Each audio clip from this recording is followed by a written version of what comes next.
Okay, let's move on to authentication. So now we assume that we have our users activated. Let's now check to see if those users who try to use our API are actually on the system. All right, so we're doing authentication.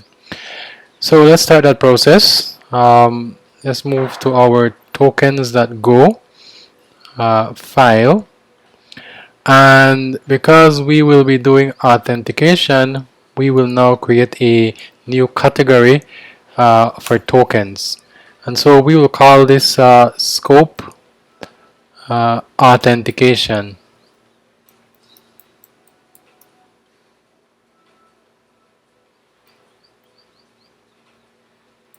Okay, and that will simply be authentication.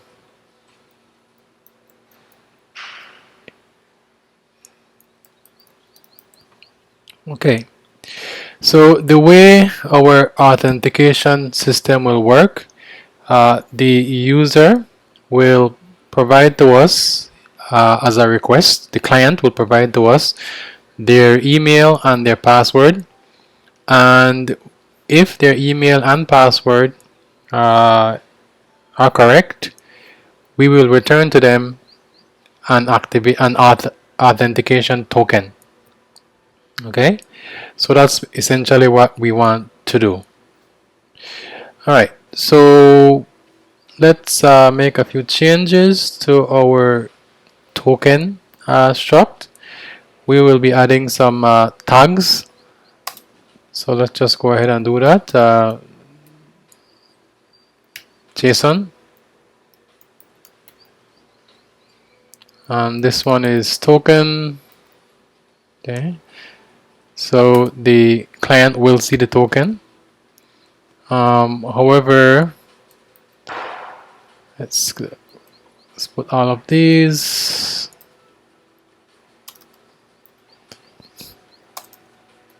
Okay, so we have token. The next one, which is the hash, we don't want them to see that. Okay, so dash. For the user ID, we are not interested in that either. Okay, and we're not interested in the type of token. So all we will return to the client once they have authenticated correctly is the token, the authentication token as plain text, and the expiry. When will the token expire? Okay, so these are the two things that will be sent back to the client. What is their token that they will be using going forward to authenticate, and when will that token expire? Okay, that's straightforward. So again, we will be, once the client provides us with the correct email and the correct password, we will send back a token and an expiration date for that token. Okay, so that is set. Let's go ahead and let's start building our endpoint that will allow us to send back a token. Okay, so let's leave this and let's go back to our tokens. It's the API. Okay. Alright, so we don't have a token, so I guess we better create one. So let's create a new file here. So touch cmd /API /tokens .go. Okay, so yeah, here we are. Okay, so what we will be doing in this file name cmd /API /tokens.go. So in here we will be creating our handler.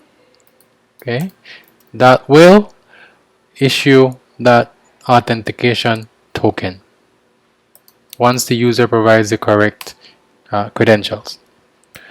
So let's import a few things before we get started. So we will have errors, of course. Definitely we have net HTTP, and we will need time. Okay, and we will have or we will need the data package as well as the validator package, but we will have those automatically imported by Go. Okay, so we'll leave this as is. Okay, so let's start off by creating the handler. So of course it's a method on the application, and we will call it create authentication token handler. Okay, so create authentication token handler, and of course we know we need to have a response writer and a request. Okay, so that's it. So let's go ahead and write the code as I talk about it. So the first thing I need to do is to actually, and this is the pattern we've been using, I will need to parse, right, the email and the password that from the request body, okay, that the client has provided us. And again, we will simply go ahead and create a input struct, which we have done many times, right? And then we will simply have email of type string, which of course we will call email.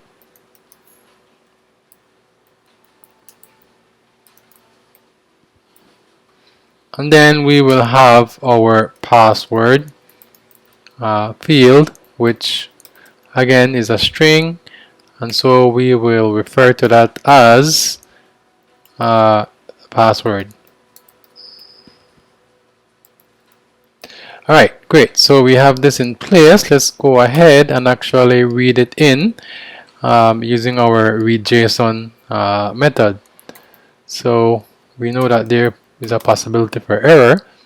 So we'll just say readJSON. Okay.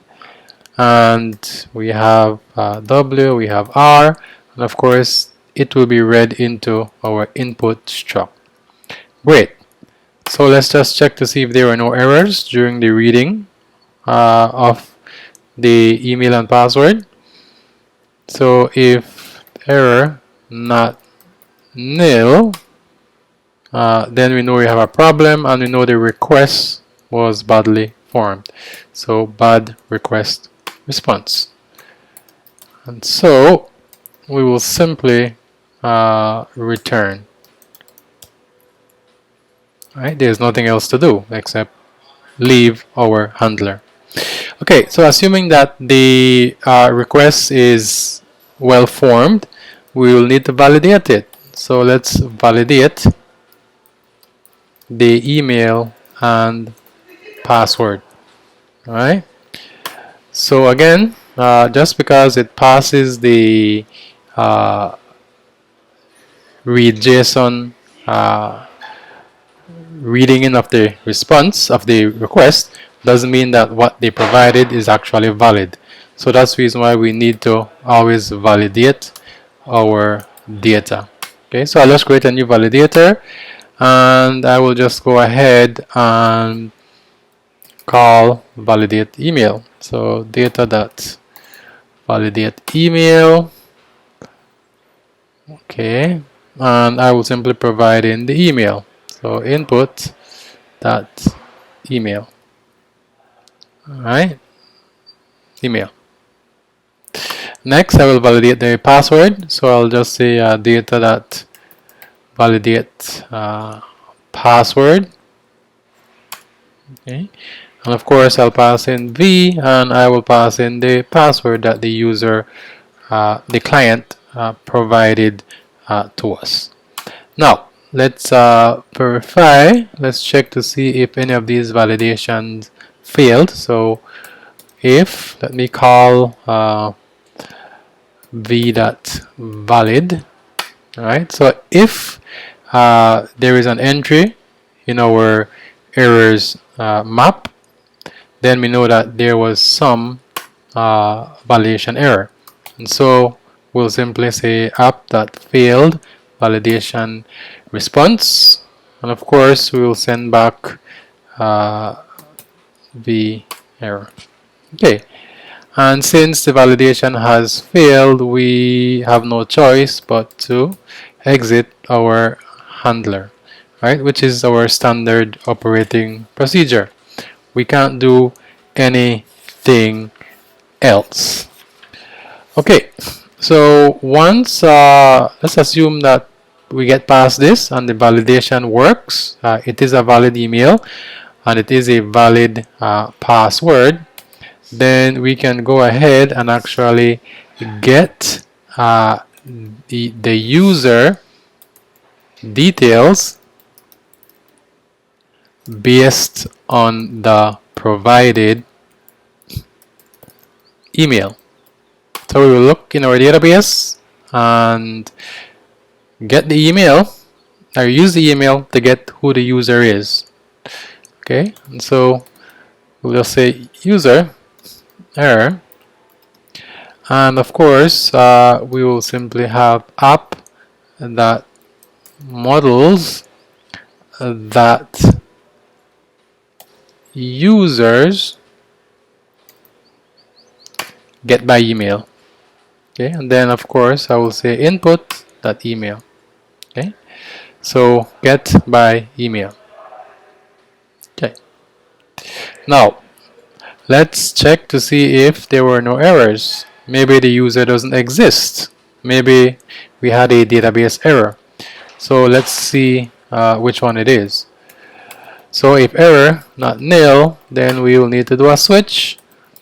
Alright, because obviously there is a possibility of no user existing with that email. So let's check to see if it's data dot error record not found. If that's the case, then the user doesn't exist, and so we'll simply say that they provided the wrong credentials. Right? The credentials are well formed, but it's just wrong. So I will say invalid credentials response. Okay, and of course we will implement this later. Okay, so we will implement this later. All right, and so if that's not the case, we'll just use a default, and then something happened on the server, and so we'll just return a server error response. So WR and error. Alright, and once that happens, then we know there's nothing else we can do, and so we will return from our handler. Okay, so assuming that we did find the user and it's a valid user, we next have to check the password. So we know the email is correct because we could get the user based on the email, but now we must verify the password is correct. Alright, because what happens if the client is someone who is using someone else's email? In other words, they're trying to hack into the system. Alright, we don't want to just let them in. If the email matches, we need to check the password as well. So let's check if the password matches. Alright, and of course we will simply say match error. Alright, and then we'll just say user that password that matches, and then we'll pass in input that password. Okay, and then we'll simply say if error not nil, then something went wrong. So we'll say app dot server error response WR and error. And of course, that means there's nothing else we can do, and so we'll return from our handler. Okay, great. So if we get here, it means that there was a match return, either true or false, right? So match is a bool, which tells us either the passwords match or they didn't. So what happens if the passwords don't match? So if passwords don't match, then we will return an invalid credentials response. Okay, so we'll respond with invalid credentials response. So let me just copy this.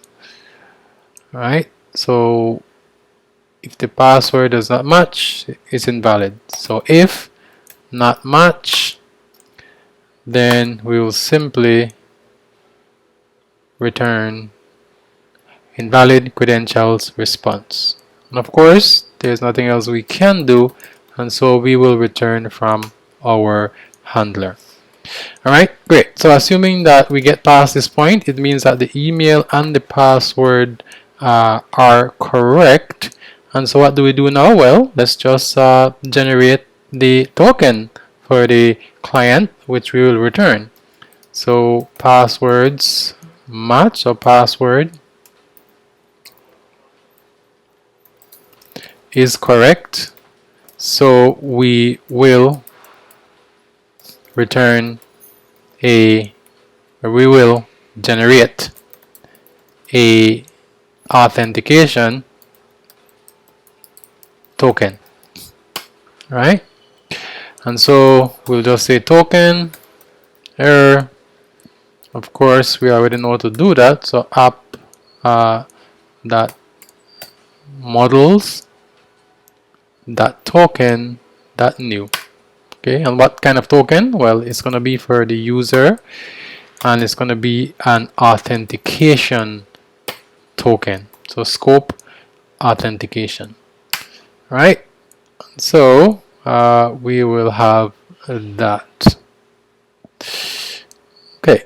What am I missing? Oh, how long will the token be valid for?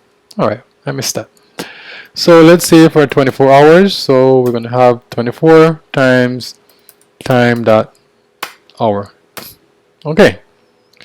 So we have our token generated. Let's just make sure that there were no errors.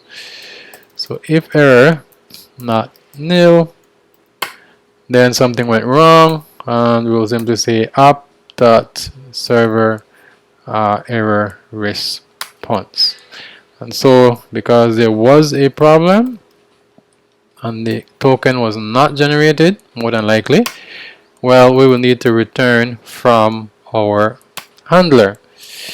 Okay, now assuming that there are no errors, then we will simply return the authentication token to the client. Okay, and that's straightforward. We will just create a JSON response. So let's just say app.write JSON, and we'll have W, and we'll have HTTP, that status created. Alright, so status created. Okay, and we'll use our envelope, and the key will be authentication underscore token. Okay, and the value, of course, will be token. Alright, and we'll just return nil for headers, and so we would be set. But obviously there is a possibility of errors, so let's do that final check. If error not nil, then we will simply say that there was some server error response. We pass W, we pass R, and we pass the error. Okay, so that's it. We have our handler in place. So in the next video, what I will be doing is actually implementing this invalid credentials response, and then adding our handler, not handler, sorry, our endpoint that will call this create authentication token handler. Alright, so I'll see you in that video. And then of course we will test our endpoint to make sure it works. So I'll see you in that video.